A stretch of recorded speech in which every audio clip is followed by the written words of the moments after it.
السلام علیکم ورحمۃ اللہ وبرکاتہ۔ عزیز طلباء، اللہ تعالیٰ کی ذات سے امید ہے کہ آپ سب خیر و عافیت کے ساتھ ہوں گے۔ آج ہم اپنی کتاب سراجی کا دوسرا سبق پڑھیں گے۔ آج ہمارے سبق کا عنوان ہے فصل فی الموانع۔ اللہم صلی علی محمد النبی الامی وعلی آلہ وسلم تسلیما۔ بسم اللہ الرحمن الرحیم۔ فصل فی الموانع، یہ فصل ہے موانع ارث کے بیان میں۔ موانع مانع کی جمع ہے۔ مانع کا لغوی معنی ہے روکنے والا۔ اصطلاح میں اس کا مفہوم یہ ہوگا کہ وہ سبب جس کی وجہ سے وارث وراثت سے محروم ہو جاتا ہے۔ وہ سبب جس کی وجہ سے وارث وراثت سے محروم ہو جاتا ہے۔ المانع من الارث اربعۃ، وراثت سے مانع چار چیزیں ہیں۔ الرق وافرا کان او ناقصا، سب سے اول مانع وہ غلامی کامل ہو یا ناقص، وافرا کان او ناقصا رقیت کامل ہو یا ناقص ہو، والقتل الذی یتعلق به وجوب القصاص او الکفارہ، دوسرا مانع وہ قتل جس کے ساتھ قصاص یا کفارہ کا وجوب متعلق ہو۔ والقتل الذی یتعلق به وجوب القصاص او الکفارہ، وہ قتل جس کے ساتھ قصاص یا کفارے کا وجوب متعلق ہو۔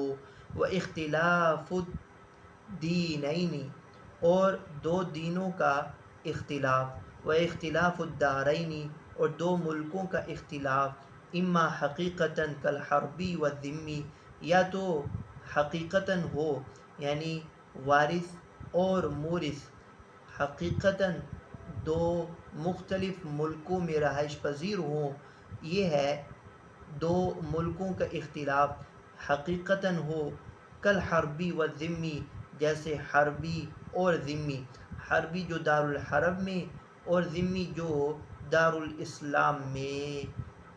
او حکماً کالمستأمن والذمی، یا دو ملکوں کا اختلاف حقیقتاً نہ ہو، حکماً ہو، جیسے مستأمن اور ذمی۔ مستأمن اور ذمی حقیقتاً تو ان کا ملک ایک ہے۔ مستأمن وہ جو عارضی طور پر دارالاسلام میں رہائش پذیر ہو، اصل ملک اس کا دارالحرب ہو، وہ کسی وزٹنگ ویزے پر دارالاسلام میں آیا ہو تو وہ مستأمن ہے۔ اور ذمی جو مستقل دارالاسلام میں رہائش پذیر ہو اور جس کا ذمہ وہ حکومت وقت پر ہو، تو مستأمن اور ذمی حقیقتاً تو دو ملکوں کا اختلاف نہیں ہے، البتہ حکماً دو ملکوں کا اختلاف ہے، کیونکہ مستأمن کا اصل وطن دارالحرب ہے۔ او الحربیین من دارین مختلفین، یا دو حربی جو مختلف دو ملکوں کے رہنے والے ہوں۔ آگے بتاتے ہیں والدار انما تختلف باختلاف المنعۃ والملک، اور فرماتے ہیں کہ ملک مختلف ہوتا ہے لشکر اور بادشاہ کے مختلف ہونے سے۔ لشکر اور بادشاہ مختلف ہو جائے تو ملک مختلف ہو جاتا ہے۔ دونوں چیزیں ہوں، لشکر بھی سرحدوں کی حفاظت کے لیے اس ملک کا اپنا ہو، فوج و لشکر ہو، اور بادشاہ بھی ہو تو دار مختلف ہو جائے گا، لانقطاع العصمۃ فیما بینہم، ان کے درمیان عزت و عصمت کے منقطع ہونے کی وجہ سے۔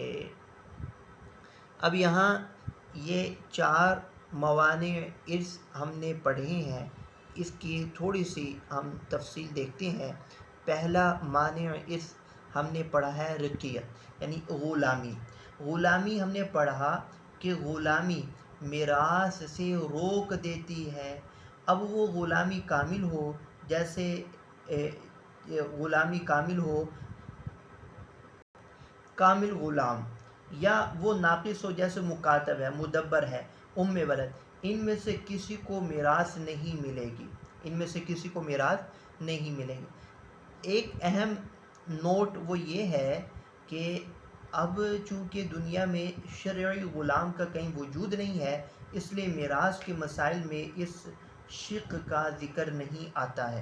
نمبر 2 ہم نے پڑھا قتل، اور قتل ہم نے پڑھا والقتل الذی یتعلق به وجوب القصاص او الکفارہ، قتل بھی وہ معنی ارث ہوگا جس کے ذریعے سے قصاص یا کفارے کا وجوب متعلق ہو، قصاص یا کفارے کا وجوب ہو۔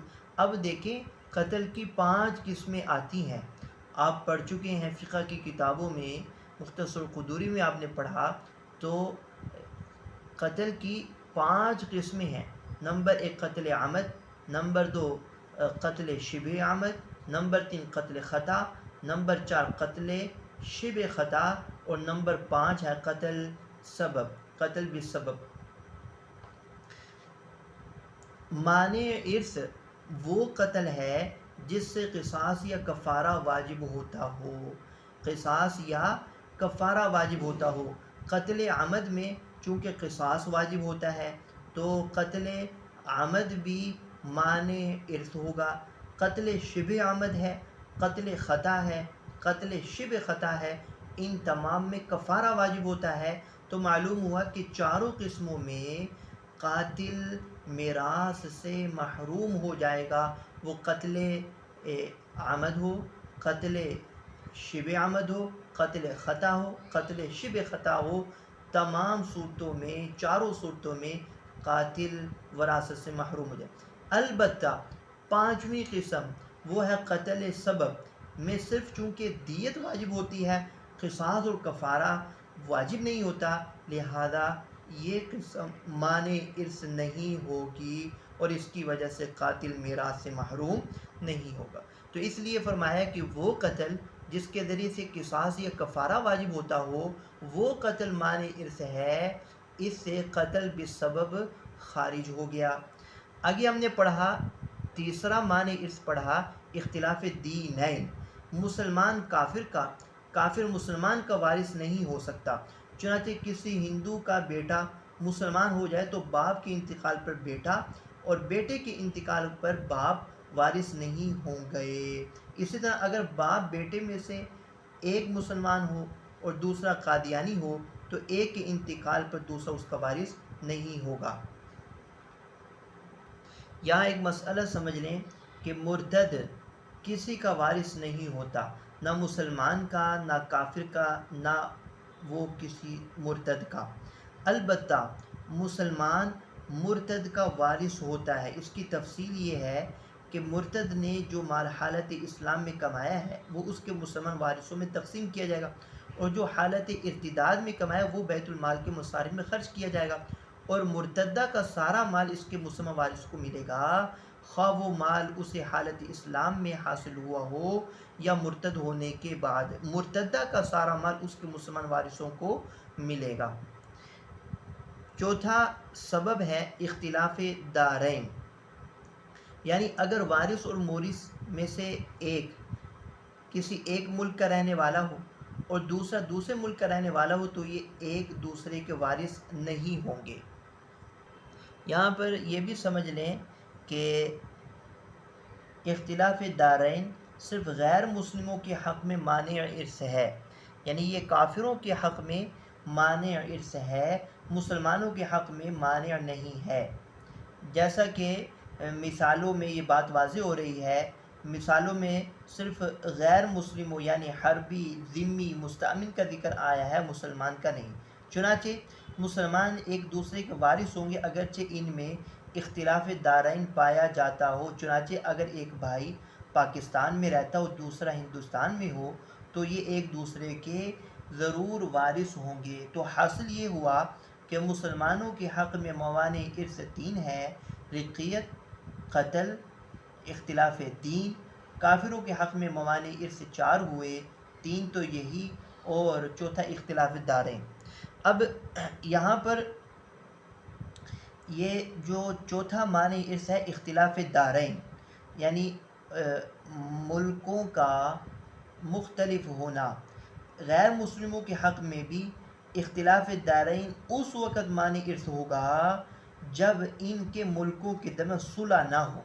یہ ذہن نشین رہے کہ جب ان دو ملکوں کے درمیان صلح نہ ہو تو غیر مسلموں کے حق میں اختلاف دارین معنی ارث ہوگا، جبکہ آج کل تمام ملکوں کے درمیان صلح ہے اور آپس میں سفارتی تعلقات قائم ہے، اس لیے آج کل اختلاف دارین ان کے حق میں بھی مفقود ہے۔ پھر آج کل ان کو ہم سے فیصلہ کرانے کی ضرورت بھی نہیں ہے، کیونکہ وہ غالب ہیں۔ میراث کے مسائل میں اختلاف دارین والی شق کا ذکر اس وقت ہوتا تھا جب کہ مسلمان غالب تھے، اور مسلمان چونکہ اس وقت فیصلہ کیا کرتے تھے، اس لیے کتابوں میں اختلاف دارین والی شق موجود ہے۔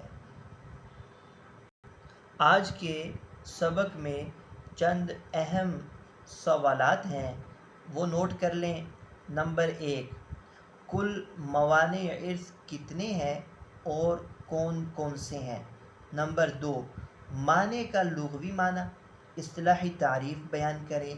نمبر 3، مسلمانوں کے حق میں موانع ارث کتنے ہیں اور کافروں کے حق میں موانع ارث کتنے ہیں اور کون کون سے ہیں؟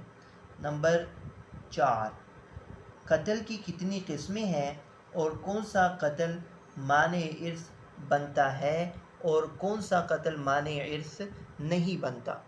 نمبر 5، اختلاف دینین سے کیا مراد ہے اور اختلاف دارین سے کیا مراد ہے؟ یہ آج کا ہمارا سبق تھا۔